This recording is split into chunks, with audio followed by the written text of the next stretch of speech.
There you go, Alf. Over to you. Okay. Hello, everyone. I'm very happy to be here. Special thanks to Sports Therapists Association for their invitation for this opportunity to for me to mention about my specialty. My name is Alp Ertung. I live and practice in Vancouver, Canada. And I work in four different physiotherapy clinics as a fascial manipulation specialist. And I also teach fascial manipulation method internationally. And we recently started our courses in UK, Cambridge. And at the end of this presentation, you will see also the dates of our upcoming courses.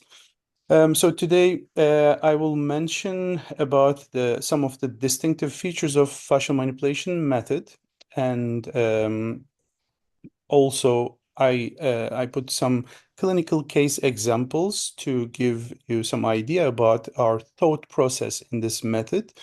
So I can actually share my um, presentation.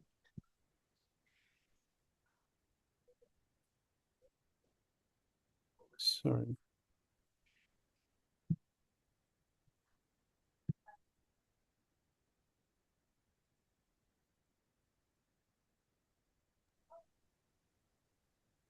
Is it letting you share, Alf? It's not. I'll just try and make you co-host.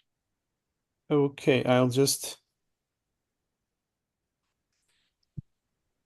Okay, you should be able to do that now. Okay, yeah. Now it's possible. I don't know what happened to that.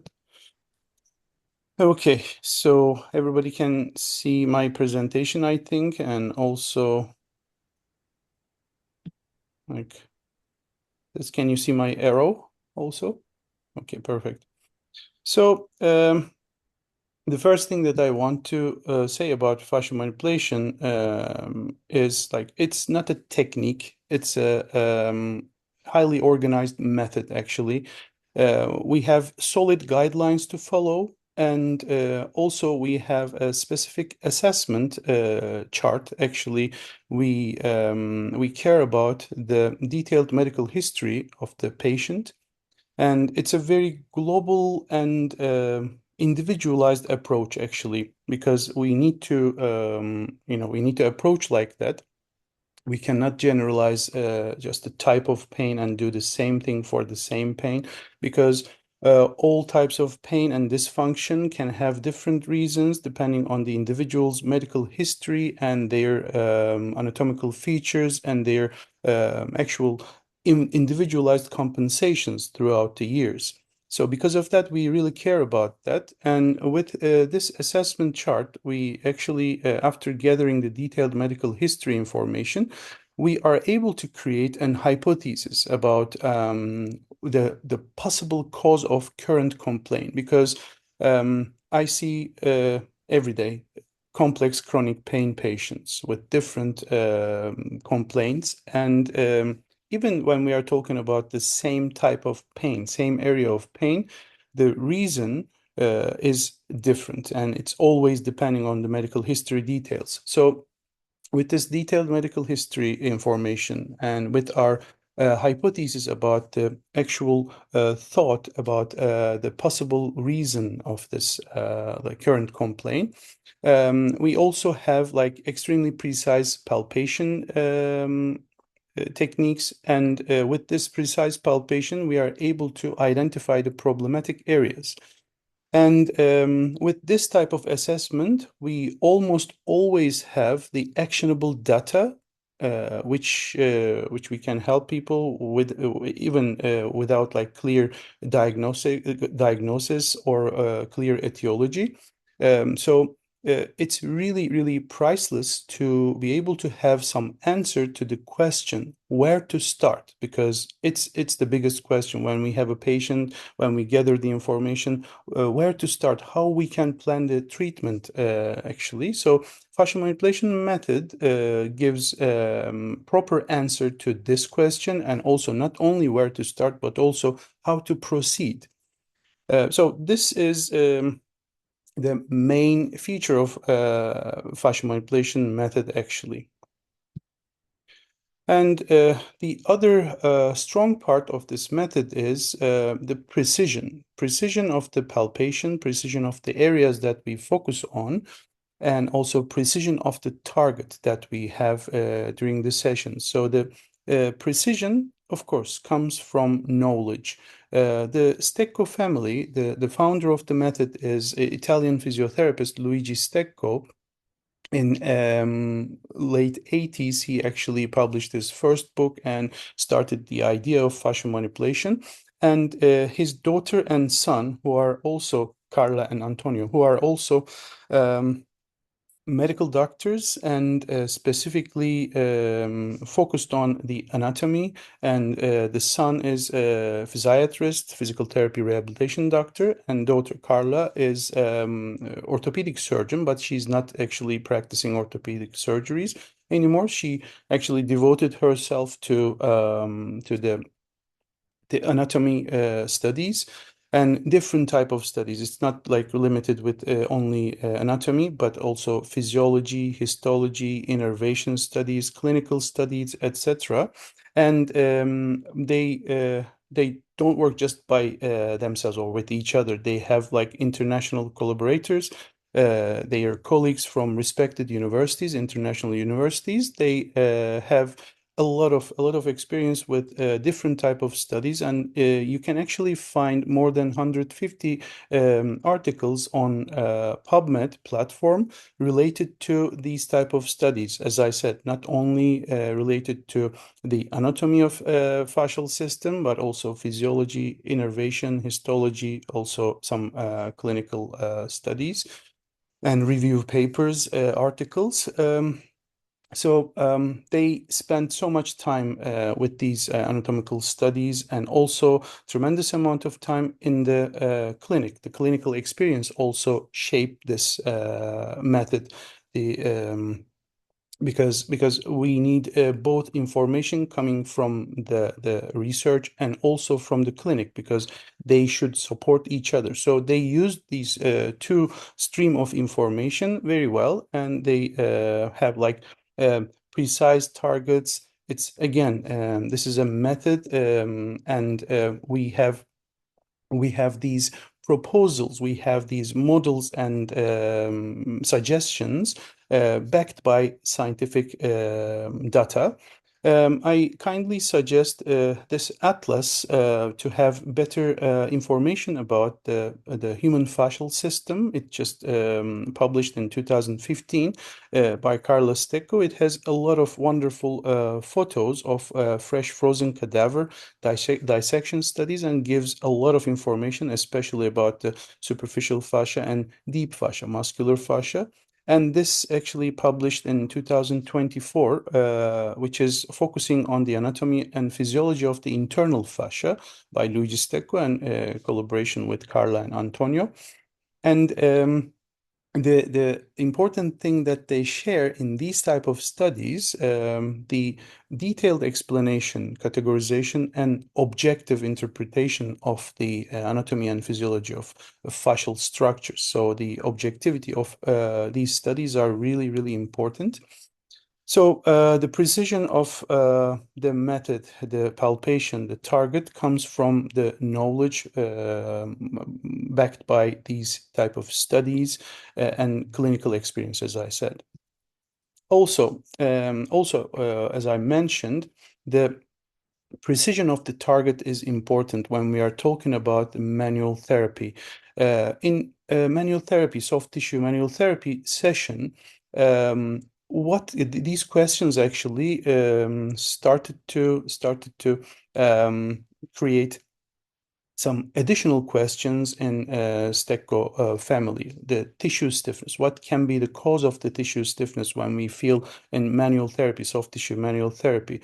What is the actual target during a session? And most importantly, what can we change during the session? So according to their studies, we have like two basic components in the extracellular matrix of the deep fascia. One is the fibrous component. Actually, it's like the layer structures from micro to macro.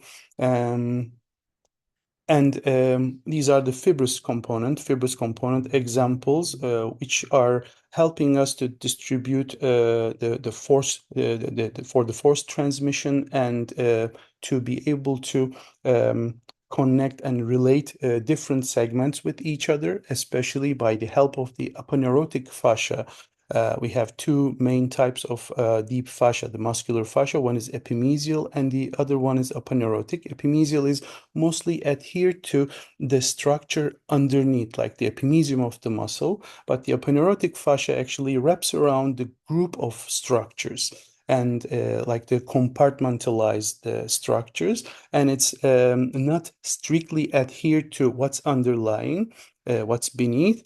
It's actually selectively connecting different areas, either on the epimysium of the muscle or the tendon sheath, and continuing between the, different multiple segments. And these continuations are also very important. These are like sophisticated origins and insertions of the structures, because when we think about the functional anatomy, the classic anatomical textbooks are not giving us actual details of the structures. But when we understand the connection between structures, and when we know about the continuity of these fascial structures, especially with the help of the aponeurotic fascia, the element of deep fascia, it's really easier to understand the actual functional anatomy, because bone-to-bone connections are not well enough to create the actual powerful loaded and unloaded movements. So, in this context, we have two basic components of the deep fascia. One is the fibrous component, as I said, the fibrous layers, micro and macro level.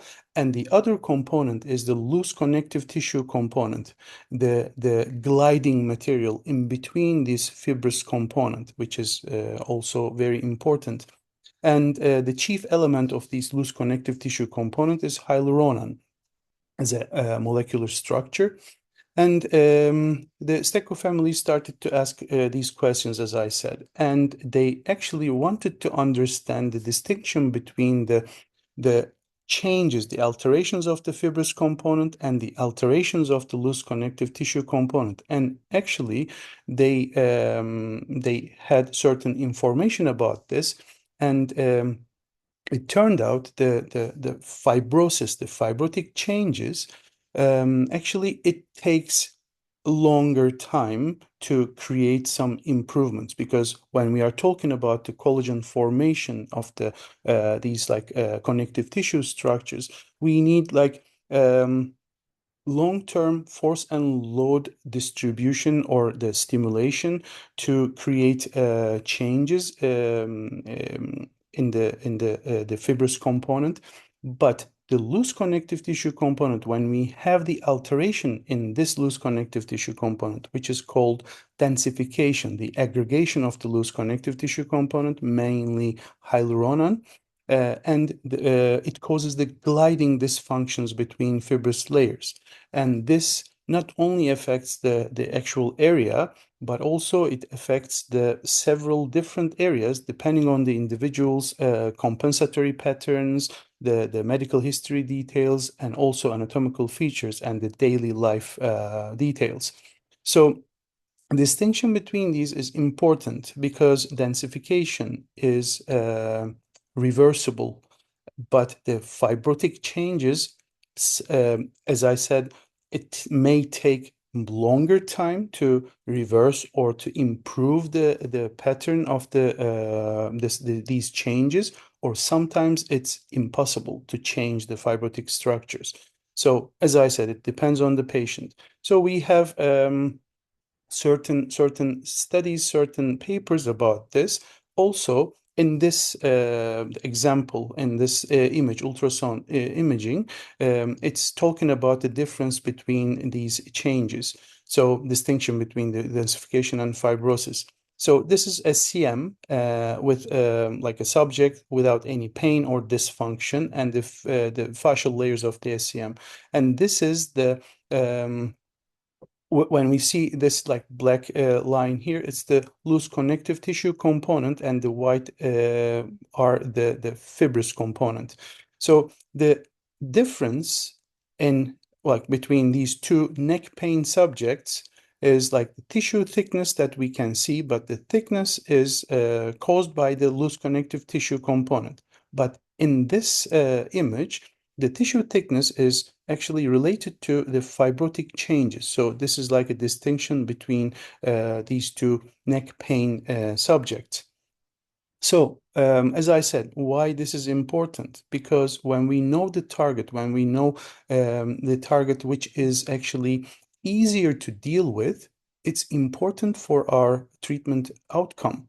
Of course, as I said, fibrous component, it can be targeted as well, but we should know that it may take longer time, but also it can create changes, but sometimes it may not be possible. So in certain like the scar tissues, like long-term scar tissues, and certain fibrotic changes of the person related to some systemic dysfunctions, etc., or any type of like nervous system injuries. So when we talk about this, and you can see in this part, we have also like a clinical, like a case example in certain area that we focus on fascial manipulation, which shows the loose connective tissue alteration before and after the application of the fascial manipulation. So it's just like very short amount of time, and it's possible to see that before it's like there is an alteration in the loose connective tissue, but after the application we don't see that alteration. So this is, of course, there should be a lot of studies about this, but this is even like an example for us to know about that.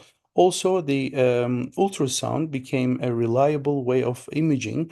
We in our institute in Padua, in certain education programs, our doctors actually providing certain ultrasound classes to be able to identify the superficial and deep fascia thickness differences, or these type of distinction between the densification and the fibrotic changes. So two basic components, and each component's change is different. And in fascial manipulation, we focus on the densifications, because this paper is really good paper, a review paper about the densification, this hyaluronan aggregation in different human organs. And it is like talking about different type of organs, including the musculoskeletal system as well.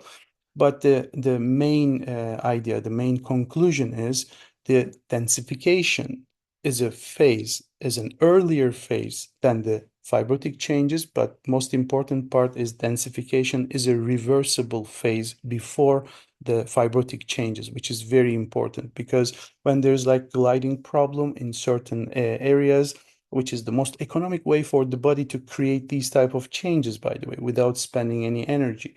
But it, in time, and depending on the individual, it can affect the load and force transmission quality, and also the receptor activities. And at the end of that, we may have certain fibrotic changes depending on the altered load and force transmission throughout the fibrous component. So densification is the reversible earlier phase before the fibrotic changes. That's why we care about densification, not only solve an ongoing problem, but also prevent stuff.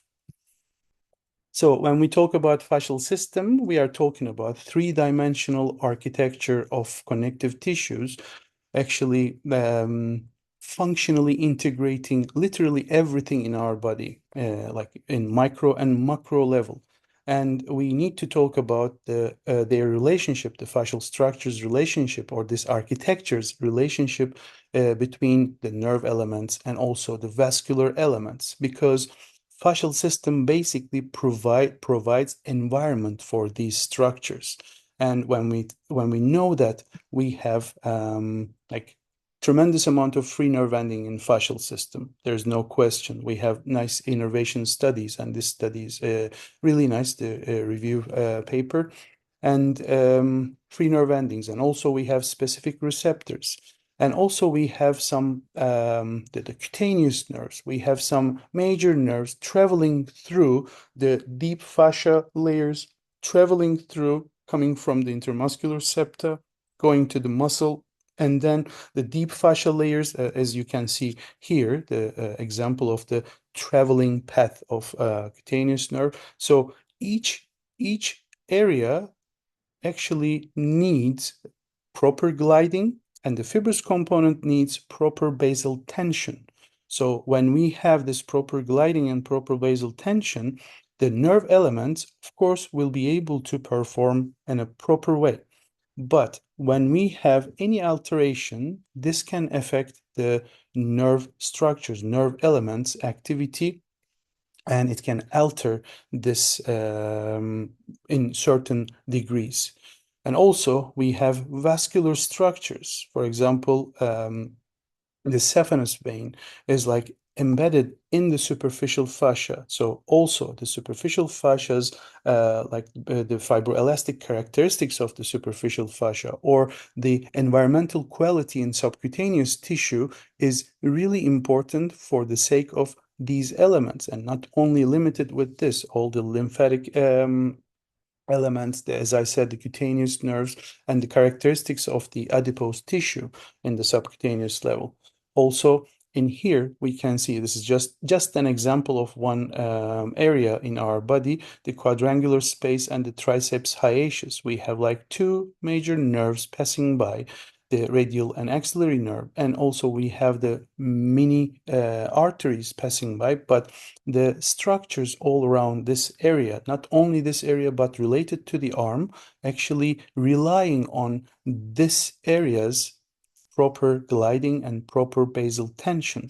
This is just an example. I'm not saying that this is the most important area in our body, but this gives us information, because this is like classic anatomical textbook picture, which is just talking about the relationship of these structures, but this is the reality, what we have here. And this area can be affected by something distal in the arm, something coming from the trunk. I'm talking about certain changes in the components of the fascial system, and it can create certain compensations, and it can affect the activity or the performance of these structures. So these relationships are really important for us to know. Also, from macro to micro, when we know about, when we respect this three-dimensional architecture of fascial system, and when we know that we have like a omnidirectional force and load transmission possibility. For example, here, the Peter Hawing's life work starting from the 90s, he has been doing with his collaborators, trying to understand the force transmission characteristics throughout the fascial system, musculoskeletal system. And we know that 30-40% of the force generated by the muscle can be transmitted via multidirectional myofascial pathways, other than just one direct myotendinous line of force transmission. So knowing this three-dimensional functional architecture, the possibilities of the load and force transmission, and the quality of this load and force transmission is important, because we have these type of receptors. The muscle spindle and Golgi tendon receptors are like very important receptors, which altogether regulate the healthy, pain-free contractions of the muscles. Because when we think about the sensory motor system, we are talking about endless loops and different stations in the nervous system, but these receptors are really important. So the sensory input quality actually helps the nervous system to create better motor output, better perception, better stabilization, and better coordination. So the clarity of these sensory input actually relying on, again, the proper gliding and proper basal tension of the fascial system's components. In fascial manipulation, we have a specific biomechanical model. This is a proposal, of course, but it's really, really precise and it's really working. So these models, when I first introduced to fascial manipulation, I thought that okay, they are making things very hard for us to understand. This is a like a completely new language, but it's extremely user-friendly because these categorizations or these proposals are made just to simplify and categorize things in our treatment process. Because the way that we look at the body, of course, it's a global and individualized approach to fascial manipulation by itself. But when we hear about the patient's medical history, we need to be able to pick at least two or three segments. So this is what we do. Two or three segments, the relevant segments to the medical history, to be able to check what is necessary. So what to check in this way? So we cannot palpate everything throughout the body because we don't have that much time.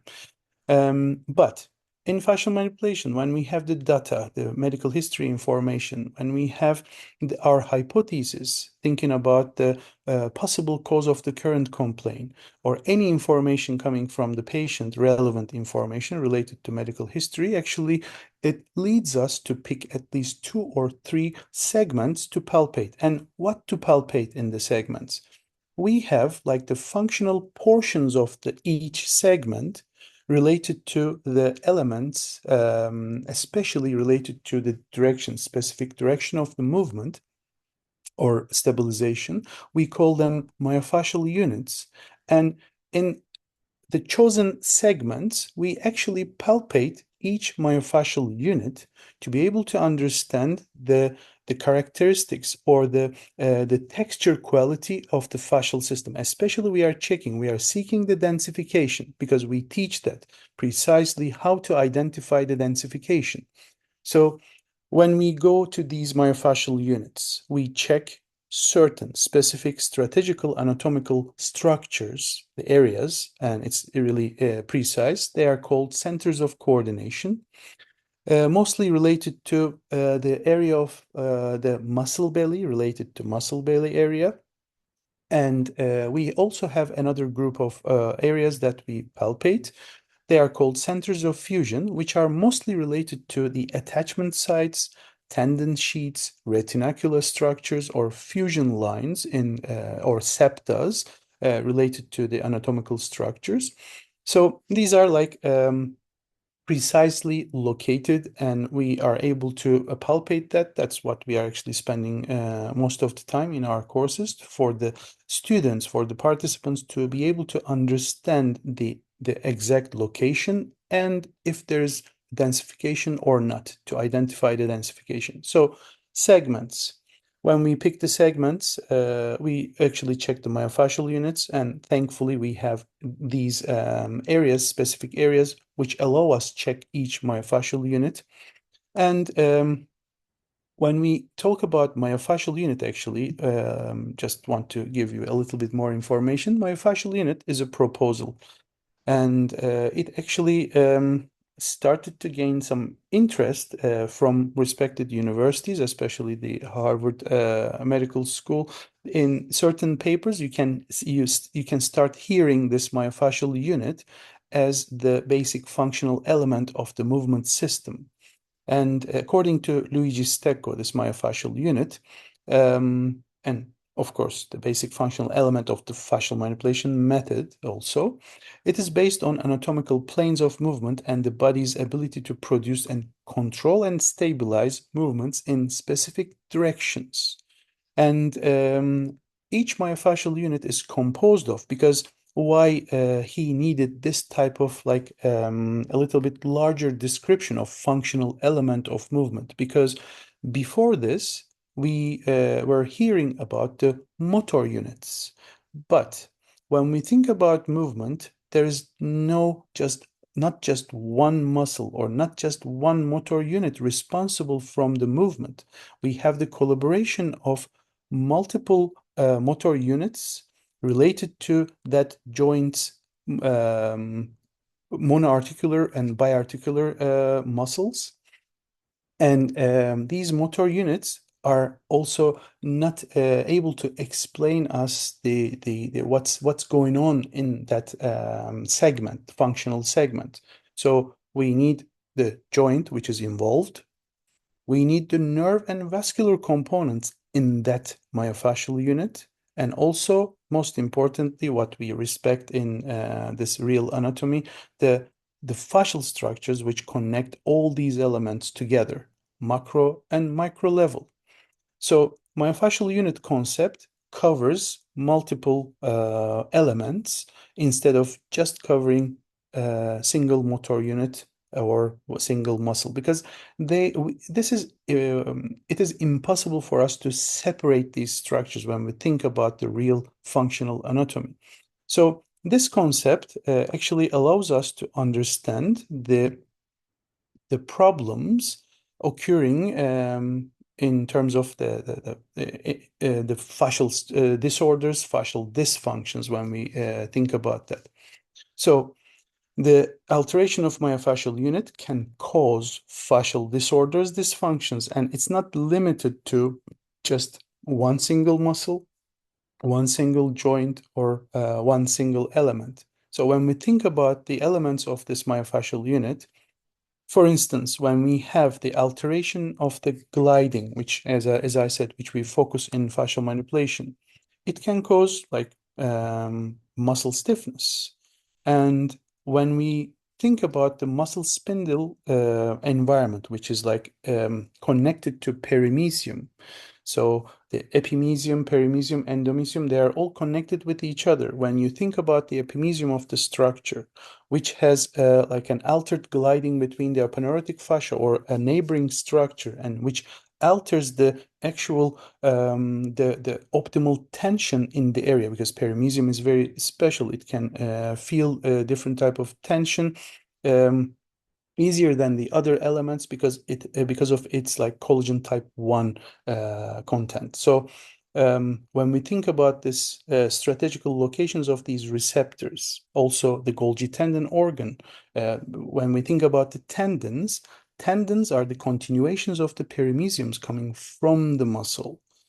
These structures are also relying on proper tension. Okay, so when we think about these receptors, muscle spindle activity alteration, Golgi tendon activity alteration, it can cause some muscular problems. So here the example is muscle weakness, or we can have vessels and nerves, the compression of the vessels and nerves, and it can cause other muscle dysfunctions and altered proprioception because proprioception is what we need to have proper proprioception for us to have better movement life. Okay, so the high quality and pain-free movement life.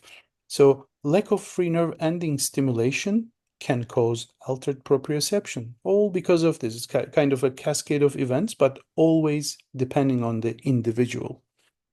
And also free nerve ending irritation, as I said, tremendous amount of free nerve endings in the fascial system. We may have the pain perception. So these are all possibilities, some of the possibilities, not all possibilities, some of the possibilities of the fascial disorders and dysfunctions. And myofascial unit concept actually lets us understand this or interpret this in an easier way. Why we have this like multiple problems can be caused by fascial dysfunction.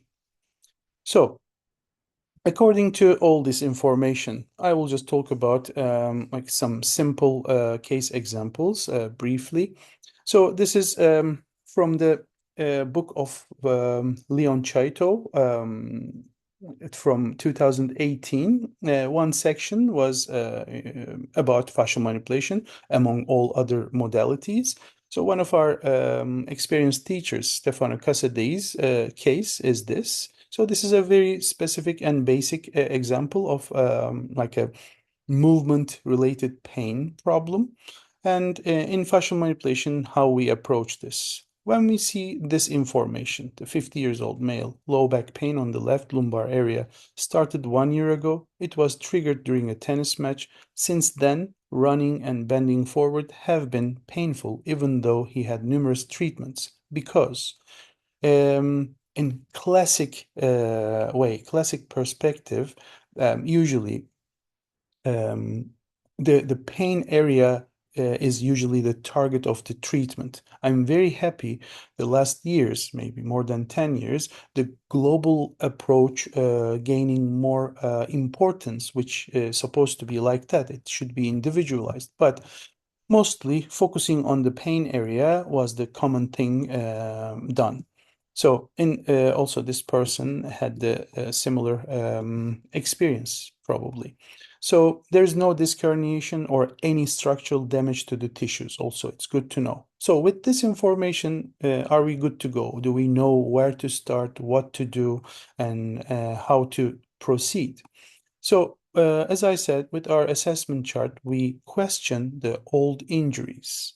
And when we ask the fracture or any trauma or any surgery, we usually get certain information which helps us to decide first to pick the most relevant segments to check. So in his medical history, 10 years ago, first metatarsal fracture on the left, and 9 years ago, Achilles tendon rupture on the left. So these are really, really important information because it actually lets us know that these old problems actually can create certain global compensations, and the load and force transmission can be altered throughout the body. But in this individual, it actually affected the biomechanical quality, which reaches up to the pelvis and lumbar area. So in time, every individual can get different type of compensations. So with the hypothesis, we have the hypothesis, yes, this problem can be an kind of an ascending problem, like a lower part of the distal part of the lower extremity actually can cause the problem, the ongoing problem. And two segments to pick in this hypothesis with fascial manipulation to check, to palpate, would be the lumbar area and the talu area. So as I said, 14 segments, and each segment has Latin name, which is explaining the movement, the structures which are responsible from moving the or stabilizing the ankle. So the talu segment and lumbi segment in the lumbar area were two segments to pick, and deciding which group of areas actually having the worst densifications. So in the book, if you read, you would see that focusing on the old injuries actually significantly reduced the low back pain, and completing the session actually allowed this person to be able to run, play tennis, and also to bend forward, do any activities without pain. So the focus, the target is really, really important, and it's always individualized. Another one, plantar fasciitis symptoms. Also, this can come from any other place of the lower extremity. So this person, left foot plantar fasciitis symptoms for the last year, gradually appeared. No trauma, nothing. Hiking, walking activities paused, which this person loved so much. This is one of my patients, by the way. Last year I treated. And because of the plantar fasciitis, the life is affected, and no significant injuries. For instance, here we don't have that valuable information right now. But in fascial manipulations assessment chart, we also question any ongoing or accompanying pain, just addition to the exact area of complaint, the reason of the visit. So the area that he didn't care about was the left sacroiliac joint disturbance. So for the last 12 years, prolonged standing and prolonged walking causing this. So this is a valuable information, for instance, and it comes from our assessment chart.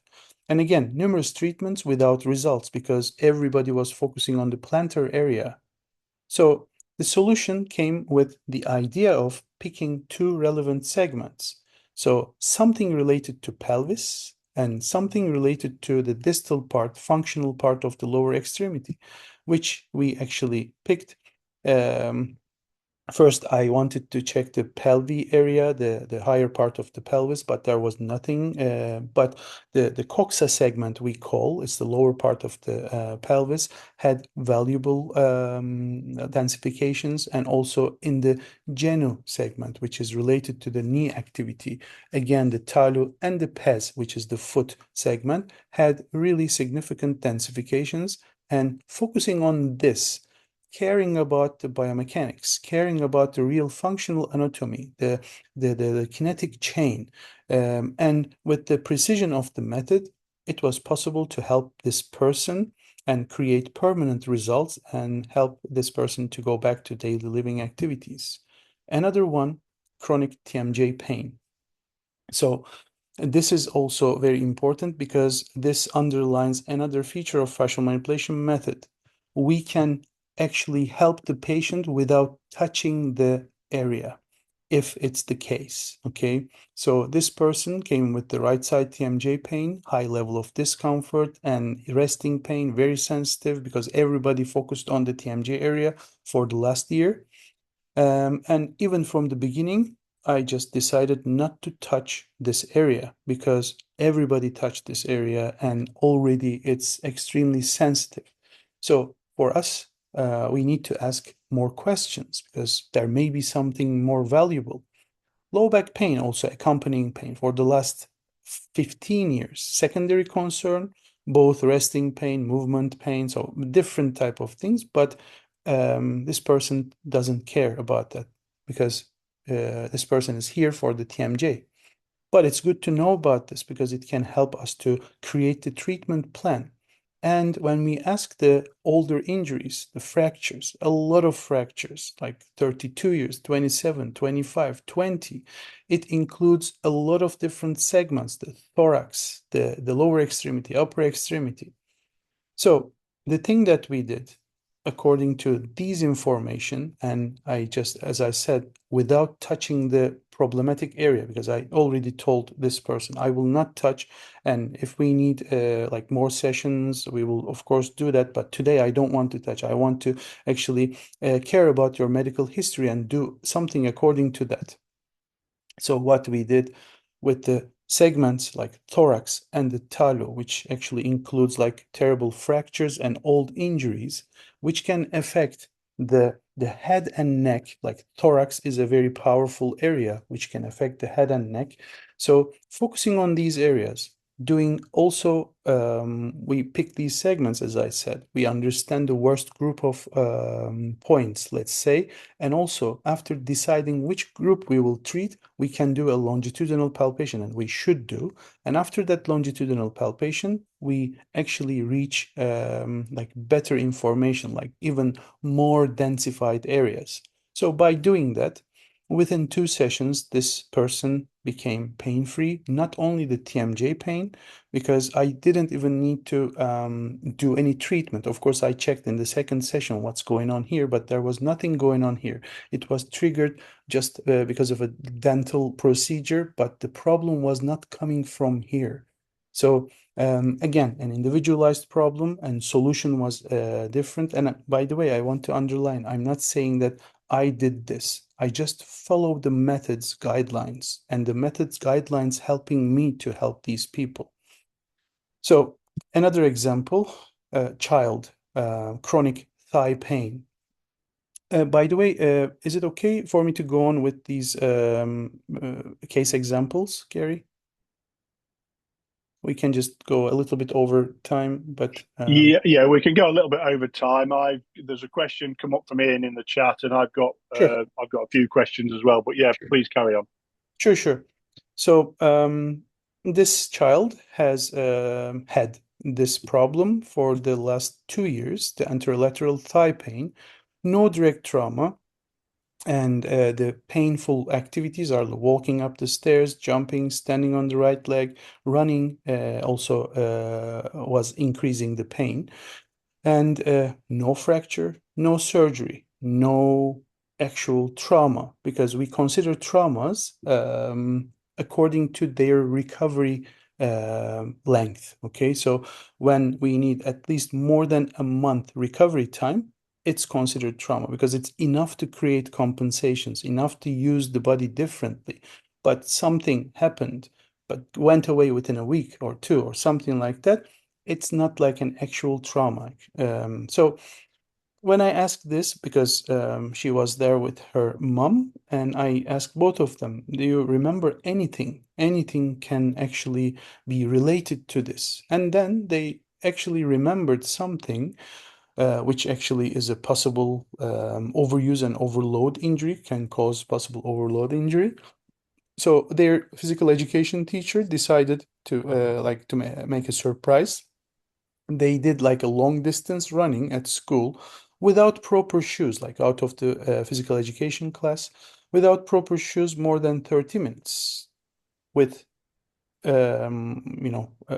bad shoes. And this girl is overweight and she has some stabilization problems. To force these type of people would of course create certain problems. So what she get actually what she got was the foot pain. And when she remembered that it was a terrible foot pain, and short time after that she developed this thigh pain. So again, numerous treatments focused on the thigh, but no results. So the thing that we did actually caring about the information, just thinking about the biomechanics of the lower extremity, going to the pelvic coxa area and the talo and pes area actually helped us to clear this problem and for this child to be to move without pain. But also I needed to talk to her personal trainer, which also a yoga and Pilates trainer, and we designed certain exercises to help her build some stabilization, especially in the hip area, but overall stabilization what she needed. So so another one is like forearm pain and no direct trauma, and it started with gardening overuse 3 years ago. But for the last 3 weeks, it's like bad tingling sensation and pain. Firm grip, loaded movements of wrist can create pain, and also headaches for the last 5 years, twice a week. It's very important. And when I ask injury, there was a ski accident, whiplash. It caused whiplash and left knee problem. It caused surgery, ACL, MCL repair. But the most important information, which was relevant to this problem, was the mastectomy 7 years ago. So we care about certain surgeries, certain relevant surgeries, which can cause certain problems in the system. So as I said, it was again like treatments without results. But when we actually care about the patient as a like individualized and global way, caring about the medical history, we can get better results. So the mastectomy information was the solution for us. And the areas that we focused, the scapular area, like front and back. So we had these densified areas here, and then of course the distal part of the upper extremity, which we focused on certain retinacular structures, because these cases are some of them level 1, which are focusing on center of coordinations. Some of them are level 2, which are combination of the center of coordinations and center of fusions, by the way. So the combination was made according to the guidelines, as I explained you before, and also this person became pain-free. And the last one is a professional athlete, the national team volleyball player, concussions since 2022, having the concussion symptoms and multiple concussions related to. Constant temporal headaches, bilateral, and very interesting. This was the first time that I heard about these symptoms. Upper palate and upper teeth pulling sensation towards different directions. So constant. So this is very uncomfortable, probably. And altered sensations on both TMJ areas. And jumping, running, shaking the head, or even turning suddenly make the symptoms worse. No fractures, no surgeries, because he was extremely healthy. But even though the concussion therapies that he received helped him a lot to reduce the symptoms, but these symptoms were with him for the last like 3 years. Last year I treated him. And when I ask him again, because I don't know, everything is here, all the symptoms are here. And when I question any traumas, any surgeries, no, fractures, no. Again, I needed to dig more. So I asked any ligament injuries, any injury that you remember, which the recovery took longer. So he remembered index finger sprain, 2020, and 6, 7 months recovery. Again, numerous treatments without permanent results for these remaining concussion symptoms. So with this information, of course, it was possible to touch his head because it wasn't like high level of pain. But again, just picking two relevant segments and identifying the densified areas and doing a longitudinal palpation related to the findings. And it helped him to be able to, again, play volleyball professionally and also coaching without any symptoms after 2 sessions. We did 3 sessions just as a tune-up, the third session, but it was possible to help him with the guidelines of fascial manipulation. So the power of assessment and fascial manipulation allows us to work even with acute and subacute patients without touching the area. We can actually help the natural recovery process of the body because that's what we do actually. We facilitate the natural healing process of the body as the healthcare professionals. And also, with these details in the assessment of fascial manipulation, it is also possible to prevent certain injuries. So this is a nice randomized control study, and it's just about young soccer players in Italy, like football players in Italy. And all of them, the group, had the history of ankle instability injuries during the season.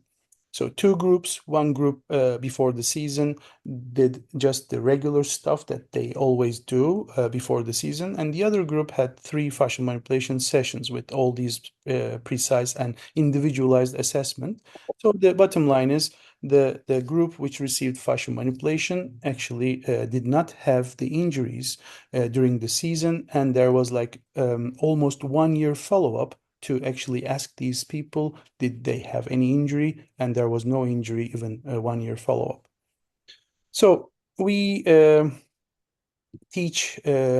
provide courses more than 50 countries. We teach courses more than 50 countries all over the world, and we provide more than 10,000 hours of education and with 3,000 participants each year, approximately. We collaborate with international universities like the ones that you see and more, many more. And also we train the medical team of these universities and the international sports clubs, the physiotherapy group, the medical team, the manual therapists team, and we teach fascial manipulation to them for them to help their patients, help their players to perform better and the most, in the best way. And these are our upcoming courses for 2026 and 2027. We have 4 different levels. Um, so right now, for now, we just have the 3 level courses, level 1 and level 2, mostly related to locomotor system problems, complex movement related pain problems and dysfunctions. Level 3 is related to internal dysfunctions, and level 4 is related to global and systemic dysfunctions. So all levels have different approach and different material that can be utilized. So if you need more information, you can go on our website, fascialmanipulationuk.com, and also you can communicate with Sezin, our course provider, for details. So this is our motto of our Fascial Manipulation Institute, Manus Sapiens Potens Est, only a knowledgeable hand is powerful. And we are very happy to actually share the knowledge to help the hands being more powerful. So thank you for listening to me. Thanks, Al. There's a question. I don't know if you can see it in the chat, but I'll read it to you first. On Sure. first glance, these areas look similar to the dermatome maps. Do you believe there is a correlation? Further, also, do you put any belief in Tom Myers myofascial trains in this system, or base it more on the nervous system? So the main thing that Luigi Stecco was influenced by was the traditional Chinese medicine. But there is, of course, we need to understand the characteristics of the categorization of the fascial system, and the targets that we pick are related to certain targets, specialized, not specialized, sorry, strategical, special areas of the anatomical structures. First of all, for the first question, like the dermatomes, the concept in fascial manipulation is actually working with the fasciatomes, and it's not just coming from the cutaneous nerve, the cutaneous nerve effect areas, more like related to the connections of the segments by the aponeurotic fascia and the actual receptors in the fascia. So it's different. There are certain papers, if they go online on PubMed, and they can write the fasciatomes and dermatomes. There's a paper about that. And also about Thomas Myers anatomy trains, there may be, when you look at that, there may be some lines kind of correlating, but it's different actually, because in anatomy trains, there's no distinction between the aponeurotic fascia, epimysial fascia, the retinaculum structures, or tendon sheets, or certain things.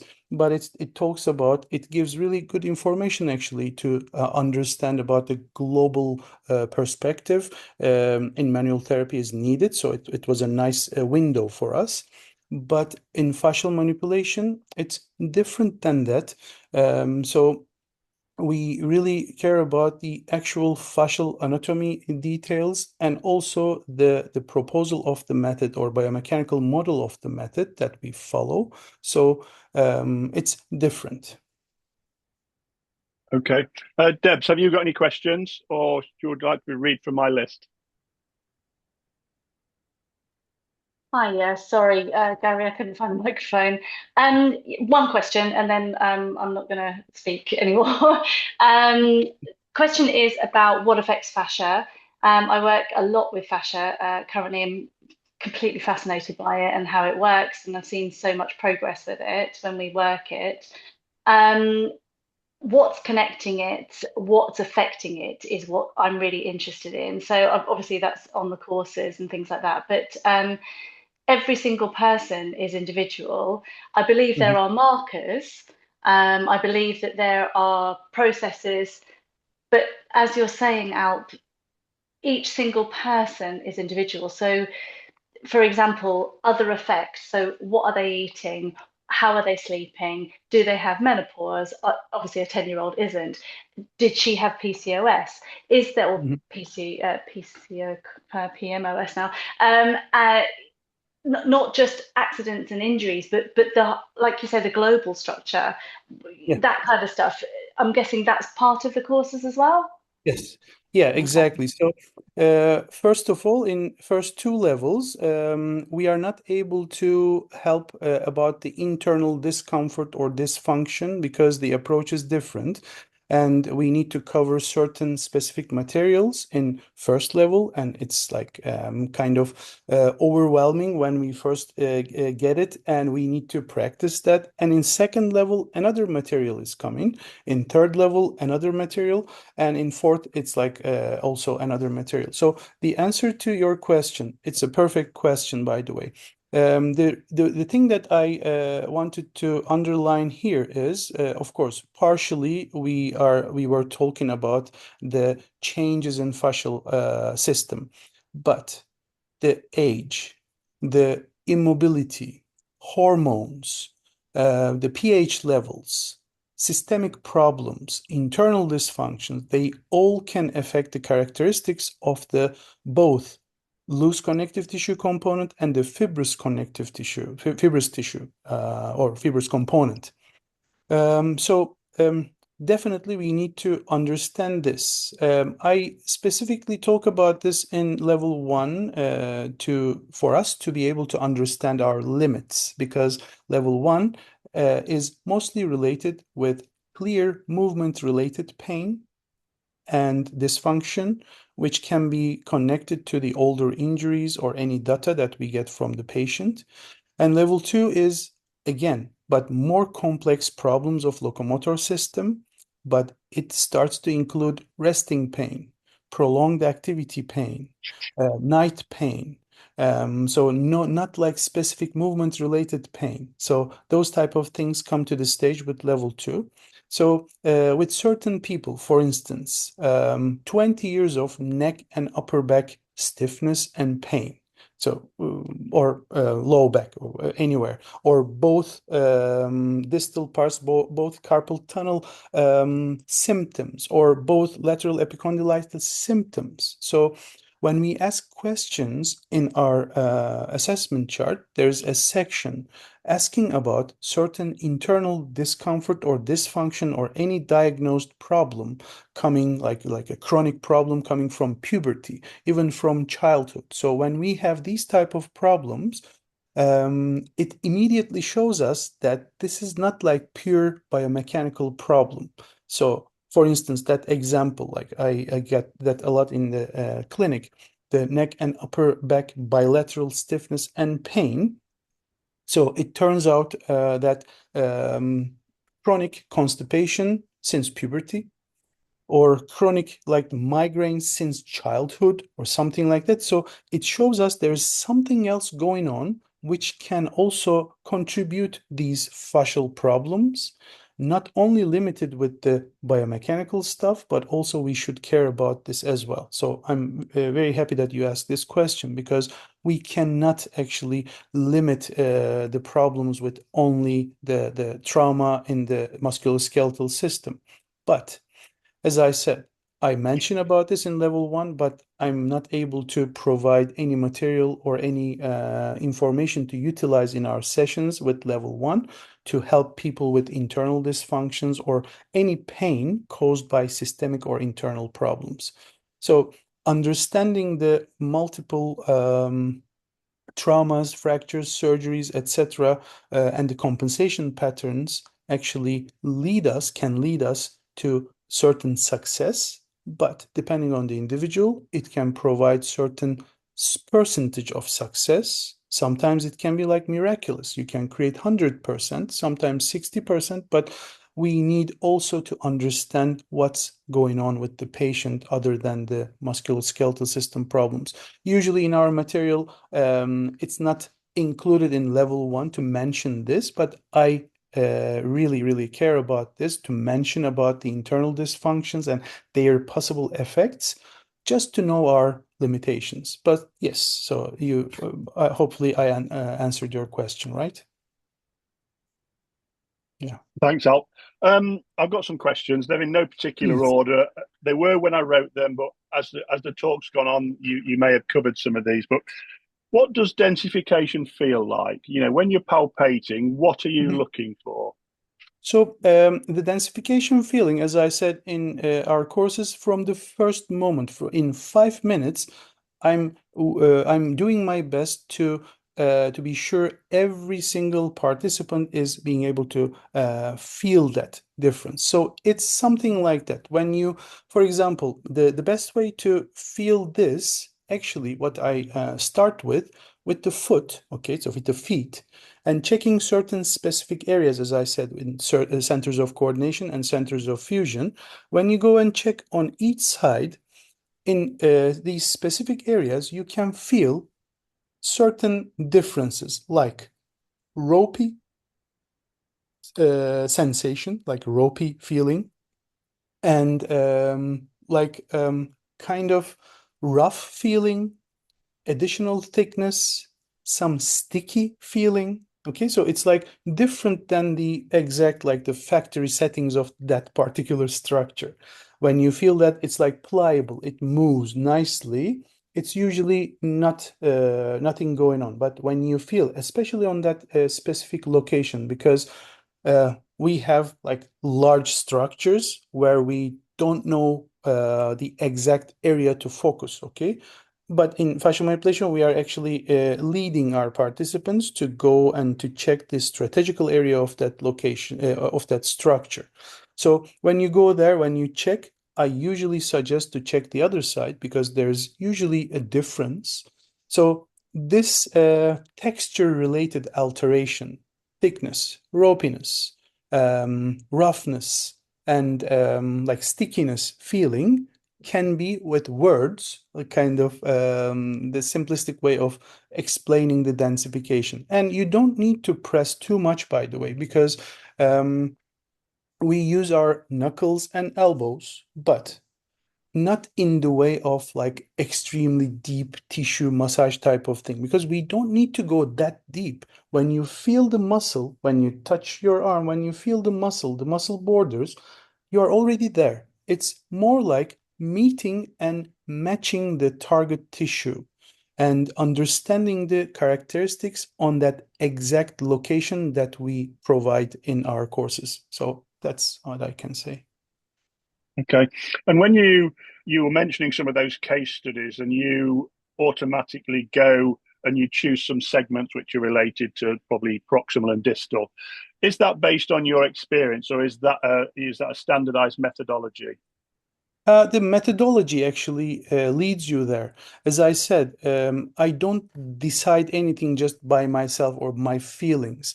The medical history information actually letting me decide that. So, for instance, with if we have proper information about old injuries, like the first low back patient, um, it's a must to go to either the talus segment, the structures for the ankle movement and stabilization, or the pes segment, the foot, to be able to understand what's going on related to the old injuries.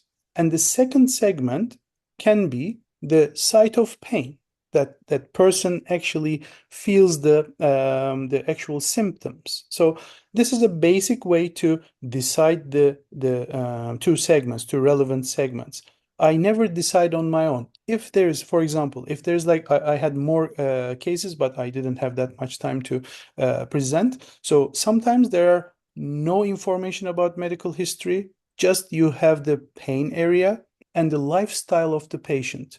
At that moment, we can actually use our knowledge about biomechanics, kinetic chain relationships, and like a probable overuse overload. And for instance, that person is having like pelvic pain and there's no other information about that. So pelvis, for instance, how I decide and how I suggest my participants to decide. Pelvis is a wonderful functional bridge segment between the trunk and the lower extremity. If this person has pain, pelvic pain, weight bearing or non-weight bearing, it can be a way to decide if we should stay in the trunk or if we include the lower extremity. For example, if I don't have any other information, or related to their activities, this person is like always standing, always doing certain things. For example, I have patients like wildfire fighter, like, or the protector of the forest or something like. They are always on foot. They are always hiking. So of course I would check something in the lower extremity to see if there's something going on, because you can actually decide. If you go to any functional segment, you can actually feel that there's something going on there or not.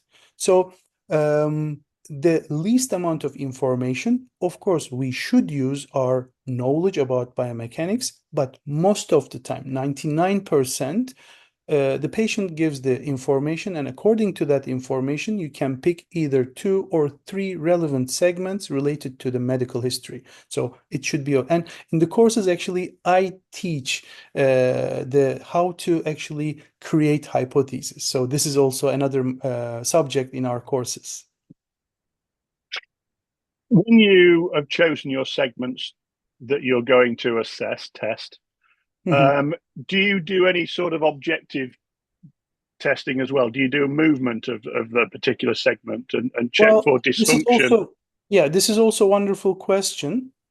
So movement verification, we care about movement verification and fascial manipulation, but we use movement test just as an indicator to see the result, like to compare before and after. We never decide with movement because, for instance, when the person has pain on the neck turning to the right, okay? And when we talk about the main movement planes, when it comes to the myofascial units, you may think that, okay, so this person has like horizontal plane elements affected or densified. It's impossible to decide like that because you may find some elements in the sagittal plane elements which can cause this rotational problem. So because of that, movement is not a decision maker in fascial manipulation. We use the movement verification in a very brief way just to compare before and after, to be able to test the painful movement to understand. And as I said, the importance is that to use the movement verification just as an indicator to compare before and after. Yeah, so we would describe that as either trying to prove or disprove your hypothesis from that Exactly. consultation. Yeah. Yeah, So for example, after treating 2 or 3 points, we suggest the therapist to just bring the patient up and then test the movement because yeah, it will immediately confirm. If it's like pure level 1 patient, it will change immediately. If it's like level 1 and level 2 mixture, of course, in the level 1, you may have partial success, but with level 2, you can have like 100% success if it's related to locomotor system. yeah. Um, you spoke earlier on about Carla and her work in orthopedic surgery. Yeah, I'm wondering, and this is for my personal benefit, really, did sure. she notice during surgery that there was any fascial changes with regards to adhesions to other structures? And was that what informed her to do more research into this? Because I myself, and I've put here, do you notice increased adhesion in post-operative clients? And can this methodology be beneficial? And I know you've said that sometimes it can be 100%, sometimes it can be 60%. But someone like me who's had 7 open surgeries on my left shoulder, you know, Mhm. am I a basket case? You know, are there things that I can do to Mhm. improve my function? Yeah, so the thing is, they are extremely curious. So to talk about Carla and Antonio and Luigi, they are still working, they are still asking questions, and whatever they find in terms of like the scientific information or any type of result, it helps us to ask better questions. So questions and answers causing actually more questions. So of course, the changes in fascial system, one of the contributing factors which let them do more research about this. But you can ask this directly to Carla, and she would answer according to her experience in the field. But they are both. So the most important part is to know. Important part to know is both Carla and Antonio. They are both researchers and clinicians. So they also help patients with fascial manipulation, and they also do researches about the anatomy, the objective researches about the anatomy, physiology, innervation, etc. So it's like an ongoing process. It's never ending process to learn more about fascia. But the question of yours, the benefit, level of benefit for the post surgery patients. So as I said, the fibrotic changes, sometimes it's impossible to reverse them, especially when we are talking about like crazy problematic surgeries where they put everything together in a different way. So different type of shoulder approaches, like the operation approaches, certain limitations or like anatomical limitations that they actually create just to save the area. But when we have certain function going on, despite the scar tissue, we can still find certain densifications related to the certain attachment areas like center of fusions or center of coordinations, which still can support the patient's biomechanics in the best way. And we can always decide what we can do, or we can always see the benefits, the full benefits after the treatment. So we should know our limits, not to give false hope to the patients, as you perfectly know. But there's always some type of hope when there's possibility to feel the densifications, and especially even before that, to learn more about the patient. When we look at the evidence information that was around 20 years ago, 15 years ago, 10 years ago, and I'll use the IT band as a perfect example. We were always taught as a sport or a medial massage therapist to compress those fibers. As the evidence changed, we now understand that decompressing those fibers is more suitable for creating this fascial glide that you were thinking about. Now, Mm-hmm. One of the questions I put down here: how does a treatment from a fascial manipulation specialist differ from that of a licensed massage therapist in your sort of world? But my understanding is that you're still pressing into some of these tissues. Are you also doing some of the lifting of tissues, the manipulation of those tissues, as opposed to compressing? So the thing is, the actual application that we do, it has the friction and oscillation. But as I said, it should be like proper contact. I'm not talking about like crazy pressure, proper contact. So the areas that we focus on, they are like already certain specific and strategical areas which are able to affect multiple areas, even multiple segments. So, for instance, if we take the IT band is exactly as you know, is not just like a separate structure. It's the specialized part of the deep fascia of the thigh, the fascia lata's lateral part, which actually we start to model that. We start to with the vertical loading starting from the age of 1.5, since we get up and distribute load in that direction. That part of the fascia lata, which is the deep fascia of the thigh, has like selective connections with certain structures in the thigh compartment. So we have the IT band actually modeling throughout the years, and it's kind of an unchangeable fibrotic structure, but it's part of three-dimensional architecture of the thigh fascial system, which has also the 80% of gluteus maximus epimesial fascia is in continuity with the IT band and fascia lata. And when we think about anything related to fascia lata, of course, we have to think about other elements of the fascia lata, not only in the thigh segment, but in the crural fascia. We may have certain things to affect the tensional balance in the thigh, or we even have like upper extremity problems can affect throughout the thoracolumbar fascia. That's like continuation.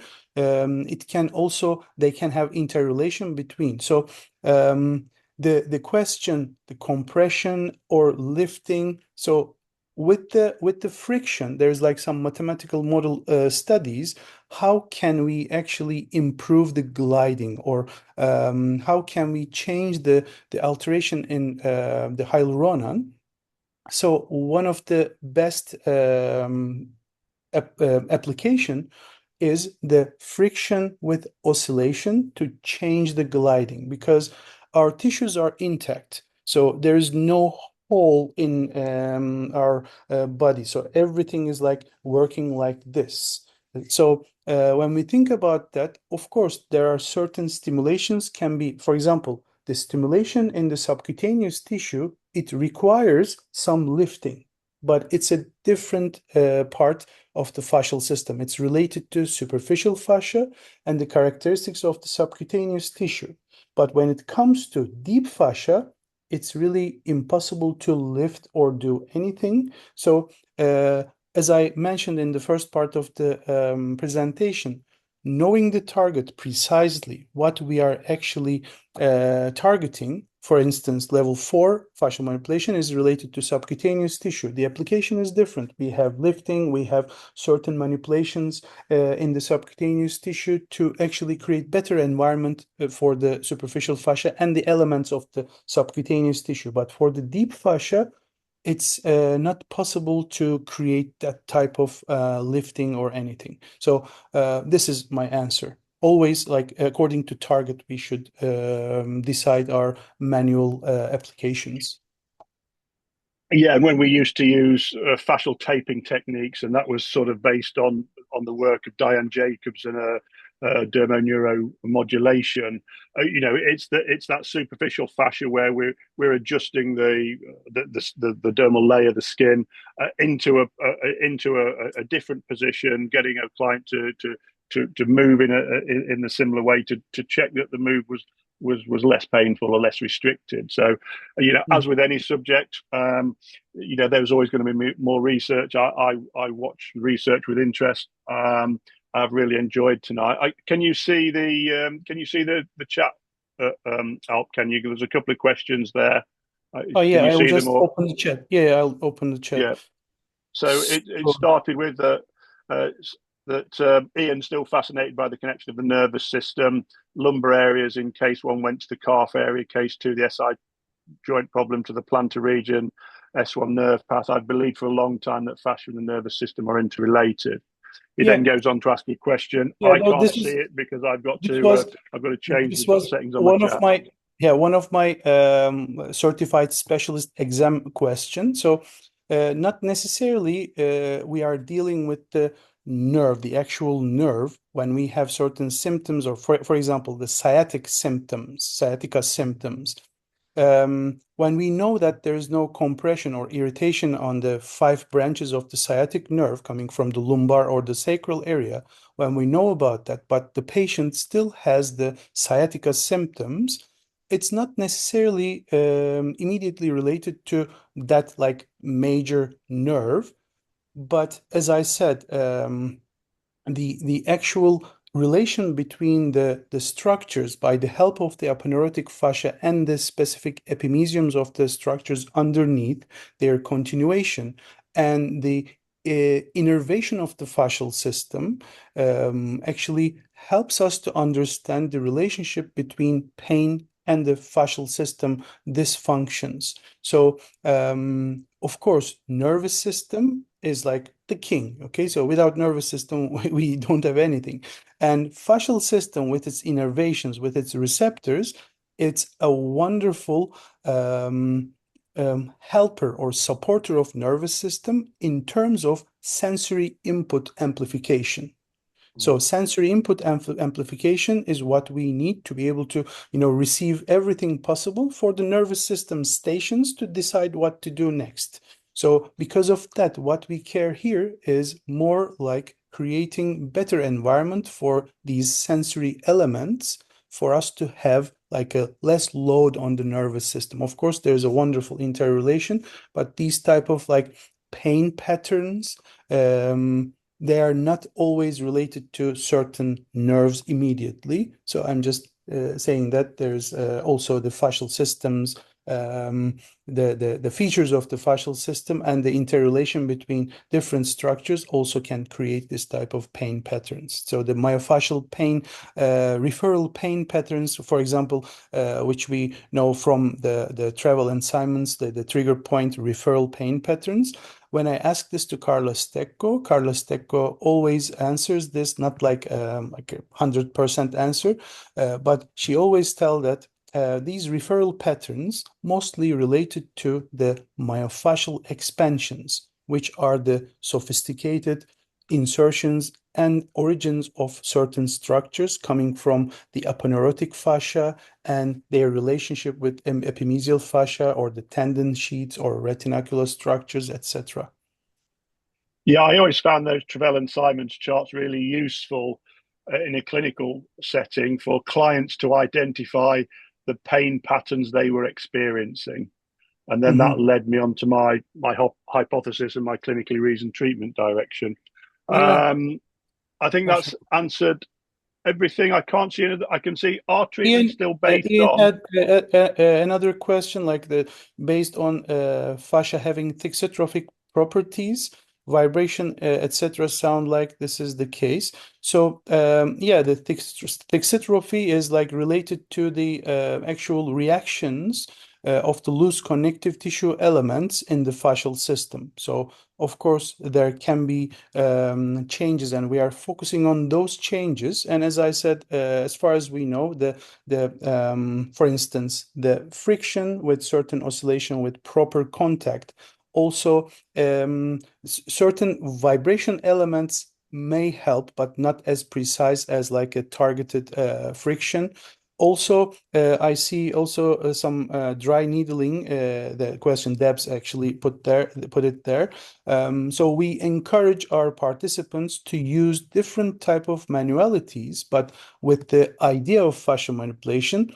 And some of the feedback are really good. For instance, using the shock wave instead of knuckle or elbow, but checking the actual tissue consistency, like the densification first, and using the shock wave there, and then checking again. So there can be a really good difference. And also for needling, both like dry needling or any type of needling approach, like the traditional Chinese medicine, always the first palpation is needed for us to understand if we are on a problematic area, and it actually can change certain things.